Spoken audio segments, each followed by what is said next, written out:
But to a certain degree, we're all interested in the leaders that's going here. Now, whether we're trying to be managers, CEOs, VPs, whatever the case may be, is there anything that you will recommend in the coming years for us to do in terms of, for example, the first job? Would you recommend something more technical, consulting, whatever the case may be? Would you recommend moving out to get a graduate? And what are some of the things we should really strive for in these next few years to kind of steer a career path in that direction? I'll start with one that it was definitely something I did not learn at engineering school. And that is the importance of the cultural fit between what you value and the corporation that you're working for.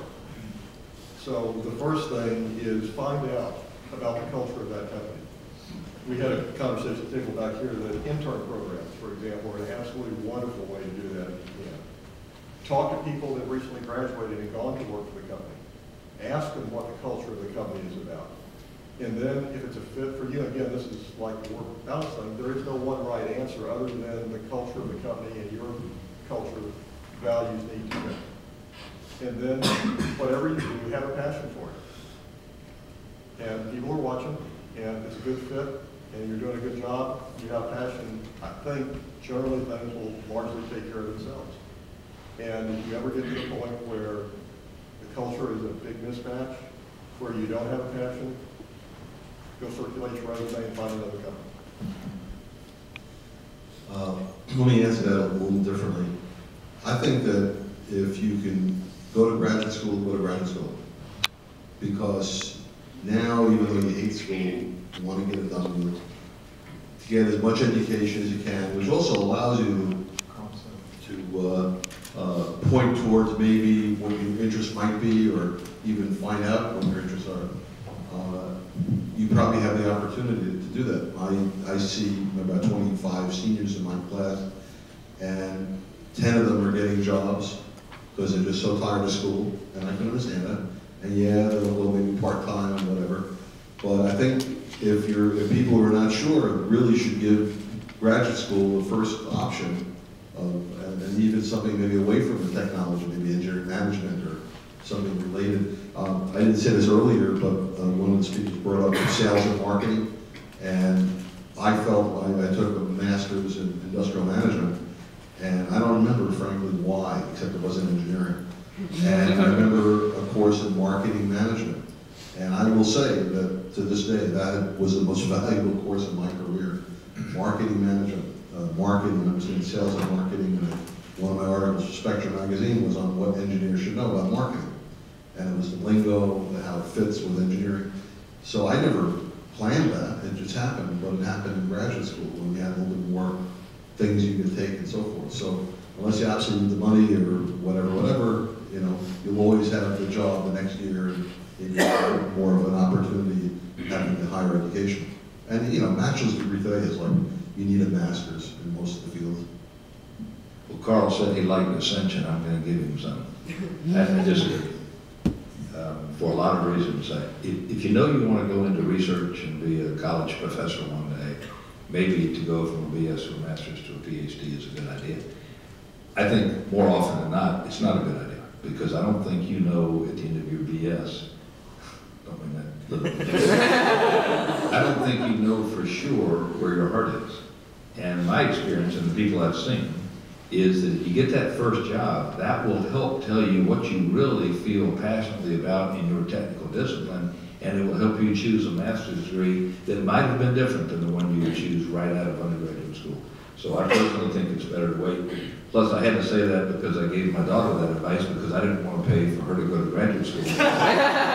True. And the truth of the matter is, I'll bet 9 out of 10 employers, if you go to work for them for a year and do the right thing and make the right impressions because people are watching, they will probably send you to graduate school on their nickel and not your nickel or your parents' nickel.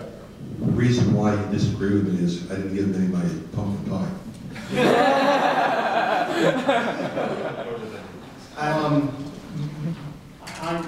This one's hard. Okay, for me. I have 2 sons.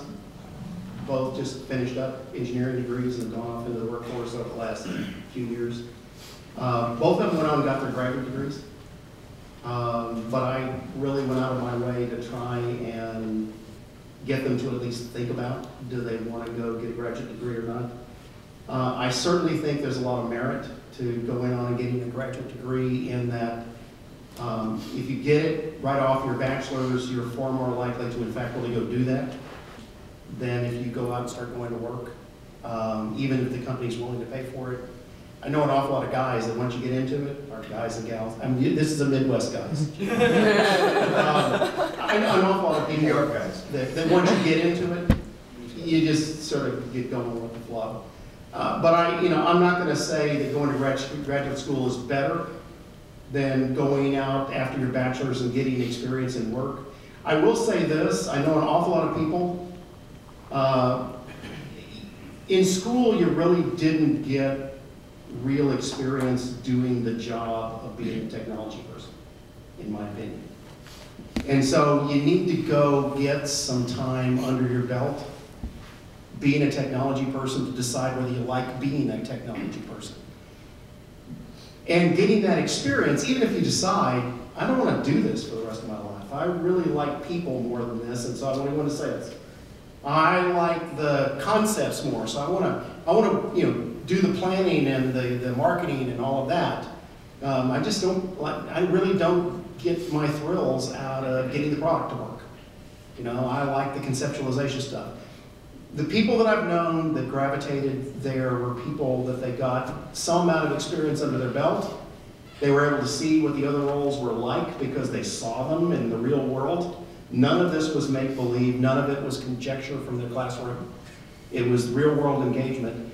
And in every one of them, the 1, 2, 3 years they spent in engineering before they went into technical sales or marketing or business planning or went on and got their MBA to decide no, I really want to go run the business or whatever vehicle they used to get there. Every one of them knew more and had greater respect of everybody around them when they were talking about the field because they paid their dues. They'd spent some time getting their fingers dirty, and they made a real decision on okay, I know what I want to do now. I can't say graduate school or not, but I would definitely say get your fingers dirty, and then figure out, watch around you while you're doing it, and see what resonates with you. My tendency is to answer the question according to the industry you're going into. And I came out of the high-tech industry, so what I'm saying is what I think for the high-tech industry, and I can't speak for others. But I do believe in the larger firms of the high-tech industry, there's probably an expectation now of master's degrees as an entry-level position if you're going into engineering. The exception to that are people the high-tech industry, semiconductor industry, wants salespeople who are engineers. And the really good salespeople are the ones that come in with bachelor's degrees, go through a 2 or 3 year in-factory working as an engineer on projects, and then go out and become really great salespeople.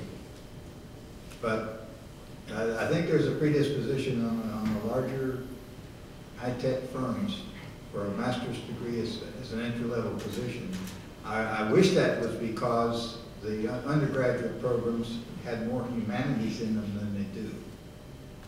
Because I think that's the people skills that you gain. And that's the place to gain them, in my opinion, in undergraduate school.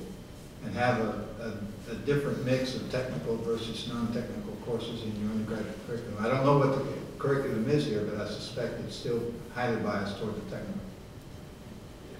I think for me, one other comment is when you get into a company, you're thinking of solving a problem, and to me that's very tactical.